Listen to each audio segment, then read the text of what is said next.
Hello everyone, wishing you all a very good time. I Harshit Dikshit again welcome in Harshit Dikshit coaching. अभी हम लोग पढ़ेंगे vectors का पार्ट थ्री में हम लोग पढ़ेंगे analytical method of vector addition and subtraction.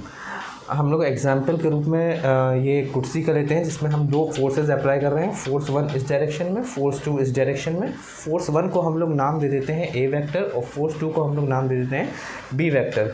तो जब हम दोनों फोर्सेस अप्लाई करेंगे तो ये कुर्सी जो होगी वो इस डायरेक्शन में बढ़ेगी, तो इसको हम लोग रिजल्टेंट आर कहेंगे।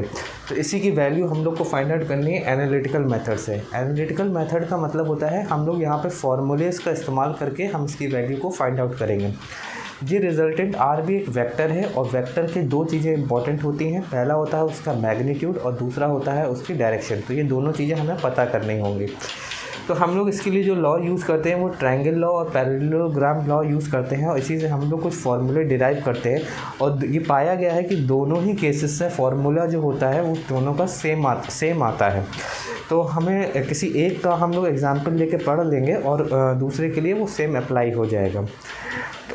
और जब हम लोग इसका डेरिवेशन हम लोग नहीं पढ़ेंगे क्योंकि डेरिवेशन जो है वो क्लास 11th के सिलेबस में है। हम लोग जो पढ़ रहे हैं कंपटीशन के पढ़ रहे हैं, तो कंपटीशन में हमें इसका जो फार्मूलेज जो आते हैं उसका एप्लीकेशन पार्ट हमको जानना हमारे लिए ज़्यादा ज़रूरी है, तो हम लोग वही पढ़ेंगे इस समय। तो अगर मान लीजिए कि ये फोर्स जो है फोर्स वन है, इसको हमने यहाँ इस पैरेललोग्राम लॉ पे हमने इसको ए से रिप्रेजेंट कर दिया और ये जो फोर्स टू था इसको हमने बी से रिप्रेजेंट किया है और इन दोनों के बीच में कुछ एंगल होगा। देखिए अगर मैं इस फोर्स को थोड़ा एक्सटेंड करूँ और इस फोर्स को थोड़ा एक्सटेंड करूँ तो ये कुछ एंगल बनाएगा। वही एंगल हमने यहाँ पर इसको रिप्रेजेंट करने के प्रयास किया है। अगर हम डायरेक्शन ऑफ रिजल्टेंट की बात करें तो जो फार्मूला निकल के आता है वो आता है tan alpha is equal to mod of B sine theta upon mod of A plus mod of B cos theta. और जो मैग्नीट्यूड ऑफ द रिजल्टेंट जो होता है वो निकल के आता है r is equal to under root of mod A का स्क्वायर प्लस मॉड बी का square plus 2 mod A mod B cos theta. अब ये जो हमने मॉड ए अल्फ़ा और थीटा ये क्या चीज़ रिप्रेजेंट करते हैं इसको हम लोग थोड़ा देखते हैं। अल्फ़ा जो है वो होता है angle made by the resultant with respect to A. देखिए ये आपका रिजल्टेंट होगा और जो अल्फ़ा है, अल्फ़ा जो है वो इस ए वेक्टर से बना हुआ एंगल है, ये बी वेक्टर से बना हुआ नहीं है। तो जो फार्मूला हम यहाँ पर लिख रहे हैं, ये बात ध्यान रखने की, जो फार्मूला हम लिख रहे हैं तो पहले इसको याद करने का एक तरीका है, बस एक तरीका है और कुछ स्पेशलिटी नहीं है। tan होता है, tan जो होता है वो साइन अपॉन कॉस होता है, तो साइन अपॉन कॉस तो हम लोग लिखेंगे, लेकिन साइन के साथ जो आएगा वो आएगा किसका, बी का मॉड आएगा उसका, जिससे एंगल ये नहीं बन रहा है, मॉड ऑफ बी लिखेंगे। और यहाँ पे ए जो होगा यहाँ वो आएगा जिससे एंगल बन रहा है। तो एक ही चीज़ याद रख लेनी है कि साइन और कॉस के साथ वो आएगा जिसके साथ एंगल नहीं बन रहा है, तो वो यहाँ पे हम लोग लिख देंगे मॉड बी और बचा का जो रहेगा वो रहेगा मॉड ऑफ ए रहेगा। तो tan alpha is equal to mod B sine theta upon mod A plus mod B cos theta and alpha is the angle made with respect to A. Theta जो होता है ये angle made by the two given vectors होता है। तो जैसे कि मैंने बताया कि अभी इसको अगर हम लोग यहाँ पे करते हैं तो ये दोनों एंगल बनाते, वही हमने यहाँ पर रिप्रेजेंट किया है। मगर ये एंगल वो एंगल होगा जब वेक्टर्स का टेल टू टेल ज्वाइन होगा। तो जैसे अगर ये वेक्टर ए है तो इसका टेल ये है, ये वेक्टर बी है इसका टेल ये है और दोनों ज्वाइन हो रहे हैं, तो ये जो एंगल ट्रेस हुआ है वो आया है। और यूजुअली ये देखा जाता है कि जो स्मॉलेस्ट एंगल होता है, यूजुअली स्मॉलेस्ट एंगल ही हम लोग यहाँ पे कंसीडर करते हैं। ये लार्ज एंगल भी यहाँ पे रहता है, ये बड़ा एंगल भी रहता है, but usually we don't consider it, but we consider it the smallest angle that is be made, right. Mod of A means magnitude of A vector. Now suppose this is a vector A, force 1 represented by A vector. I can represent it on a coordinate axis x and y. This coordinate axis same thing जो हमने यहाँ पे किया है इसी को हम यहाँ पे रिप्रेजेंट कर सकते हैं। तो ये जो A है वेक्टर है इसको हम दो भागों में डिवाइड कर सकते हैं, एक AX भाग में डिवाइड कर सकते हैं और एक AY भाग में डिवाइड कर सकते हैं।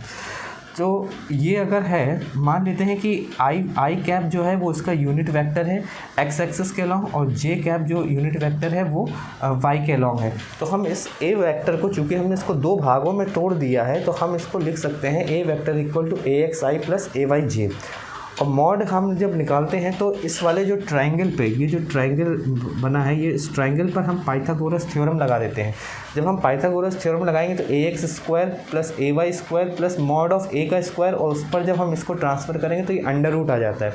तो जो मॉड ऑफ a होता है under root times of ax square plus ay square, मतलब x कोऑर्डिनेट जो कंपोनेंट का स्क्वायर प्लस y कोऑर्डिनेट के कंपोनेंट का स्क्वायर। और चूंकि ये वेक्टर है तो वेक्टर केवल मैग्नीट्यूड से डिफाइन नहीं होगा, मैग्नीट्यूड के साथ साथ हमको एंगल भी चाहिए होगा। तो मान लेते हैं जो फाई एंगल है, फाई इज द एंगल जो है वो एक्स एक्सेस से बनना है, तो हम इस पर हम ट्रिग्नोमेट्री लगाएंगे इस ट्रायंगल पर। तो tan phi is equal to कितना हो जाएगा, ay अपॉन ax। तो इससे हमें इस वेक्टर a का हमको मैग्नीट्यूड भी मिल जाएगा और हमें इसका एंगल भी मिल जाएगा। तो हम इंडिविजुअल वेक्टर्स का हमको मैग्नीट्यूड भी निकालना होगा और मैग्नीट्यूड और एंगल निकालना होगा, और जो मैग्नीट्यूड हम निकालेंगे वही हम यहाँ पे यूज़ करेंगे। एक क्वेश्चन देखते हैं जो कि हमें इसका एप्लीकेशन और हमें क्लियर करेगा। क्वेश्चन है, two vectors having equal magnitude p make an angle of theta with each other, find the magnitude and the direction of the resultant. देखिए, मान लेते दो कोई वेक्टर हैं, एक वेक्टर है जिसका उन्होंने मैग्नीट्यूड दे रखा है p, पहले दे रखा है, गिवन है, और दूसरा वेक्टर है b है, उसका मैग्नीट्यूड जो है वो कितना है, p है, और दोनों के बीच में एंगल कितना है, थीटा है। तो हमने यहाँ पे जो क्वेश्चन जो फॉर्मूला है रिजल्टेंट का मैग्नीट्यूड निकालना है, तो मैग्नीट्यूड ऑफ द रिजल्टेंट किससे फॉर्मूले से दिया जाता है, r is equal to under root of mod of a square plus mod of b square plus twice of mod a mod b cos theta. Mod a कितना है, p है तो p रखा, मॉड b कितना है, p है तो p रखा, p का square plus 2 into mod a p mod b p cos angle कितना है, थीटा है। तो इसको ये 2p स्क्वायर हो गया, ये 2p स्क्वायर कॉस थीटा है, 2p स्क्वायर हमने कॉमन लिया, 1 प्लस कॉस थीटा। अब यहाँ पे ये ट्रिग्नोमेट्री की आइडेंटिटी होती है, या हम लोग को याद रखना पड़ेगा कि कॉस थीटा बराबर जो होता है वो होता है 2 cos square theta by 2 -1 -1 cancels out, 2 goes inside, तो बचेगा कितना, 4p square cos square theta by 2। Under root से जब हम इसको बाहर निकालेंगे तो r इज इक्वल टू कितना हो जाएगा, 2p कॉस थीटा बाई 2 हो जाएगा। तो ये निकल आया magnitude, this is a magnitude. और चूंकि रिजल्टेंट के लिए तो डायरेक्शन भी ज़रूरी है, वेक्टर के लिए डायरेक्शन भी ज़रूरी है, तो डायरेक्शन जो हम निकालेंगे वो किससे निकालेंगे, tan अल्फ़ा से निकालेंगे। tan अल्फ़ा जो होगा mod b sine theta upon mod of a plus mod of b cos theta. Mod b कितना है, p है, तो यहाँ p रखा, sine theta at angle between them, mod of a p plus p cos theta, ठीक है। अब ये जो साइन थीटा होता है, ये साइन थीटा को हम लोग दो भागों में तोड़ सकते हैं, तो इसको हम लोग तोड़ सकते हैं यूजिंग ट्रिग्नोमेट्री आइडेंटिटी कि sine theta is equal to 2 sine theta by 2 into cos theta by 2 upon p को हम लोग कॉमन ले सकते हैं, 1 प्लस कॉस थीटा ले लिया। अब जैसे 1 प्लस कॉस थीटा को हमने यहाँ सॉल्व किया था 2 कॉस स्क्वायर थीटा बाई 2 -1 करके, वैसे ही हम यहाँ पर भी ये अप्लाई कर सकते हैं, 2 cos square theta by 2 -1 -1 and -1 will cancel out, है ना, -1 will cancel out, p into 2 sine theta by 2 into cos theta by 2 upon p into 2 cos square theta by 2। p and p cancels out, 2 and 2 cancels out, 1 cos theta by 2 and 1 cos theta by 2 will cancel out, remaining is sin theta by 2 upon cos theta by 2. So this will give us tan alpha is equal to tan of theta by 2. So alpha comes out to be theta by 2. Now alpha is the angle made with respect to the a, है ना। Suppose this is the case, ये हमारा a vector था, है ना, इसका भी magnitude जो था वो कितना था, p था, है ना, ये इसका जो मैग्नीट्यूड जो था वो कितना था, p था, है ना, मैग्नीट्यूड जो था p था, और b वेक्टर था, इसका भी जो मैग्नीट्यूड था जो वो भी p था, और इन दोनों के बीच में जो एंगल था वो थीटा था। तो जो रिजल्टेंट आया है, जो रिजल्टेंट r आया है, उसने किससे, इससे a से थीटा बाई 2 एंगल पर आया है, right. Means it is bisecting, the resultant is bisecting the two vectors. I hope the concept is clear and the application of this formula is clear. We will see some more questions on it.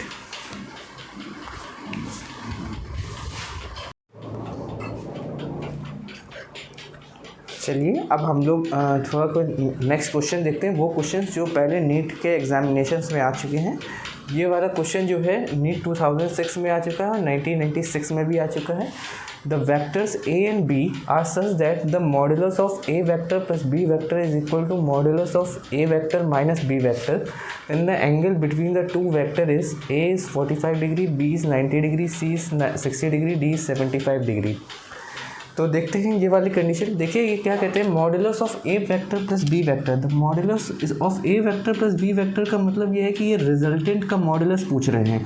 और resultant का जो modulus होता है, mod मतलब magnitude जो दिया जाता है वो इस फॉर्मूले से दिया जाता है, mod of A square plus mod of B square plus twice of mod A mod B cos theta, जो हमने पहले देख रखा है. इसी तरीके से इसके लिए भी जो होता है ये modulus of A square plus modulus of B square, मगर यहाँ माइनस आ जाता है. इस चीज़ को mod of A minus B vector को हम लोग ऐसे भी लिख सकते हैं, it is also equal to A vector plus of minus B vector mod, B vector mod sorry B vector minus of B vector modulus. इसको ऐसे भी लिखा जा सकता है. जब इसको हम यहाँ सब्स्टिट्यूट करेंगे तो ये फॉर्मूला हमको मिल जाएगा. तो अब हमको ये आइडेंटिटी लेके आनी है. तो अगर हम इसमें ध्यान से देखें तो ये तभी संभव होगा कि जब ये वाली जो क्वांटिटी है, ये क्वांटिटी ही केवल डिफरेंस प्रोड्यूस कर रही है. तो अगर इस क्वांटिटी को हम किसी तरीके से ज़ीरो हो जाए, ये क्वांटिटी ज़ीरो हो जाए, तो हमारे पास ये दोनों क्या हो जाएंगे, बराबर हो जाएंगे. तो हमें ये आइडेंटिटी बराबर करनी है. तो twice of mod of A and mod of B cos theta should be equal to zero होना चाहिए. तो इसका मतलब है कि कॉस थीटा बराबर क्या होना चाहिए, ज़ीरो होना चाहिए. अब हमें ये पता है कि कॉस की कौन सी वैल्यू पे ये ज़ीरो हो जाएगा. तो ये होता है कॉस थीटा जब आपका क्या हो, कॉस 90 के बराबर होता है, तब ये इसकी वैल्यू क्या होती है, ज़ीरो होती है. दोनों को इक्वेट करेंगे तो हमको मिल जाएगा थीटा बराबर 90 डिग्री. इसका मतलब ये हुआ कि अगर दो वेक्टर्स जो हैं वो क्या हों, जब 90 डिग्री पे होंगे तब ये वाली आइडेंटिटी सेम आ जाएगी. तो answer option is B. Let's see the next question. ये कहते हैं कि if A vector plus B vector modulus is equal to a vector modulus plus b vector modulus, then the angle between the a and b will be, then the angle between a and b will be, a is 90 degree, b is 120 degree, c is 0 degree and d is 60 degree. देखते हैं इसको कैसे solve कर सकते हैं हम लोग. हमने को पता है कि ये आइडेंटिटी हमको प्रूव करनी है. तो अभी हमने जैसे पिछले वाले क्वेश्चन में किया था कि मॉडुलस ऑफ ये क्या है, ये एक प्रकार का रिजल्टेंट का मैग्नीट्यूड बता रहा है. और रिजल्टेंट का मैग्नीट्यूड जो होता है, फॉर्मूला दिया जाता है mod of A square plus mod of B square plus twice of mod A mod B cos theta. हमें इसको इसके बराबर करना है. तो ये तभी संभव हो सकता है जब ये अंदर की ये जो क्वांटिटी है, ये अगर हम किसी तरीके से ए प्लस बी होल स्क्वायर के फॉर्मेट में अगर हम इसको ले आएँ तो ये हमारा सॉल्व हो सकता है. और ए प्लस बी फॉर्मेट में लाने के लिए ये ज़रूरी है कि ये वाला जो क्वांटिटी हो, ये वाली क्वांटिटी क्या हो, 1 हो.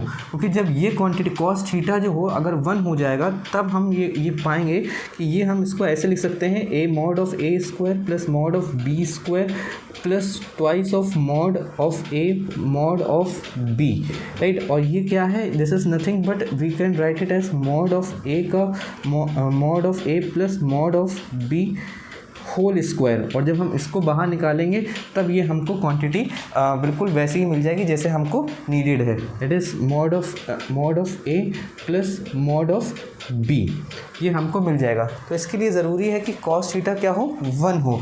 तो कॉस थीटा 1 हो जाने के लिए यहाँ पे अगर कॉस थीटा क्या हो, अगर 1 होगा, तो हमको ये देखना होगा कि कॉस की किस वैल्यू पे 1 होता है. तो कॉस की केवल एक वैल्यू होती है, डेट इज़ कॉस ऑफ 0 जो होता है, ये क्या होता है, 1 हो जाता है ना. तो यहाँ पे थीटा बराबर कितना हो जाएगा, 0 डिग्री. तो answer option goes with the C option. तो जब दोनों का जो वेक्टर्स, जब दोनों वेक्टर्स 0 डिग्री पे होंगे तब ये आइडेंटिटी फुलफिल होगी. I hope this is clear. Let's see some more example.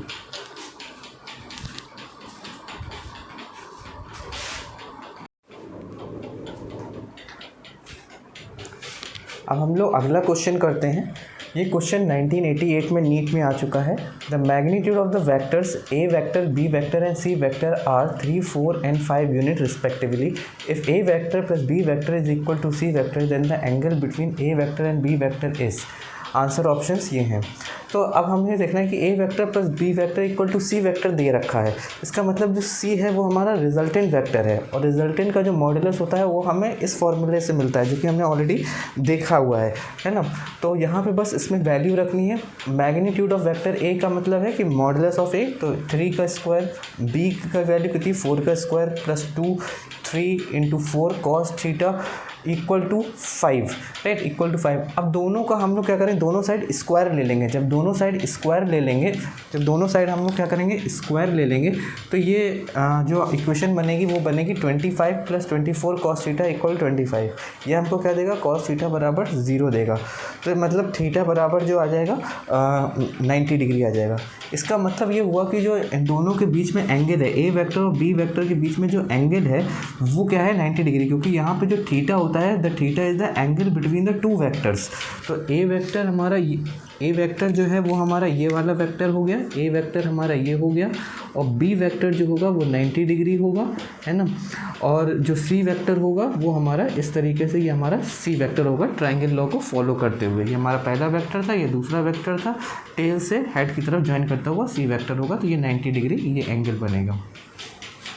अब हमको ये बात, ये क्वेश्चन जो है, ये क्वेश्चन जो ऐसे ये है, ये हमें याद रखना होगा इस तरह के क्वेश्चन जब आएँ कि 3 4 5 ये एक पाइथागोरस ट्रिपलेट बनाता है। देखिए अगर ये 3 है, ये 4 है, तो ये आपका क्या है 5 है, ये पाइथागोरस ट्रिपलेट बनाता है।